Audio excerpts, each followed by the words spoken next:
Disaster struck Bhopal more than 25 years ago. Disaster struck again today. The 7 Union Carbide officials found guilty walked out of court by furnishing a bail bond of 25,000 rupees. The government of India failed to even get the main accused, Warren Anderson, extradited from the United States for trial. 20,000 people killed, many in their sleep. $3 billion was the compensation demanded.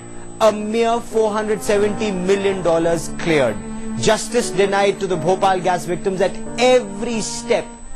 Justice denied again today. Santosh Tiwari with this report from Ground Zero.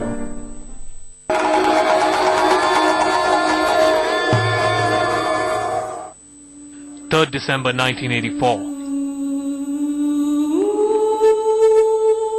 A night that turned into a nightmare.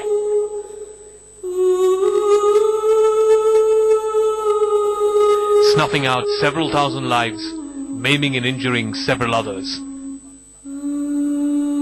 The Bhopal gas tragedy, one of the darkest chapters in India's industrial history.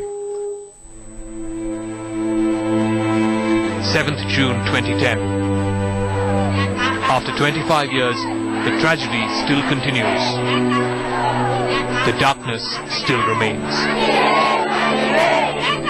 A mere 2 years in jail for nearly 20,000 deaths. That's right.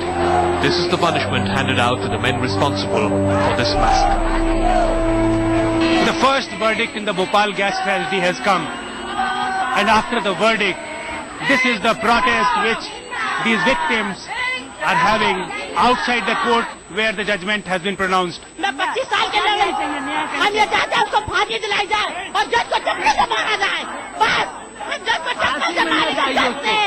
जख्म हो रहा है हमारे पेटों पे, किसके पास जाए हम शिकायत लेके, किसको बताएं अपना दुख जो आज हमारे साथ में हुआ है.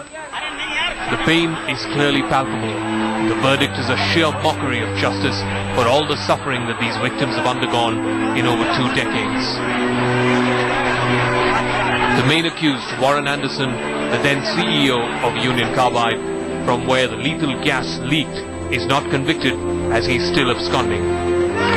Adding insult to injury is the paltry 2-year term and a 1 lakh rupee fine for the 8 guilty, who are Keshav Mahindra, the then chairman of UCIL, Vijay Gokhale, the then managing director of the company, Kishore Kamdar, who was the vice president of UCIL, J. Mukund, who was the works manager, SP Roy Chowdhury, who died during the trial and was the production manager of the pesticide plant, K.D. Shetty, the then plant superintendent in the UCIL factory, S.I. Qureshi, the former production assistant of the company, and R.V. Ramachandran, who worked as an instrument engineer in the UCIL plant.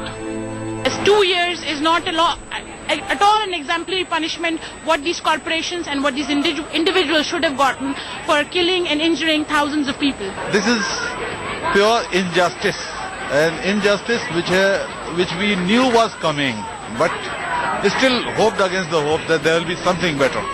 The furor over the verdict not only drew criticism from politicians, but also compelled the government to accede that justice was not only delayed, but also denied in this case. But of course it is too delayed, and that is what we need to address. The delay in justice is practically a denial of justice. The kind of a dastardly action which has been, which has taken following the gas tragedy is most unfortunate that, it has taken that much of time to give the verdict, and we need to address that issue.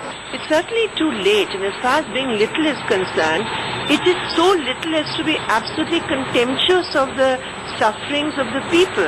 It is actually culpable homicide because they already had prior information that unless certain specific safety measures were taken, such a terrible accident could take place, but in spite of that, they didn't. 25 years after the Bhopal gas tragedy, the judgment has finally come, which is too little and too late.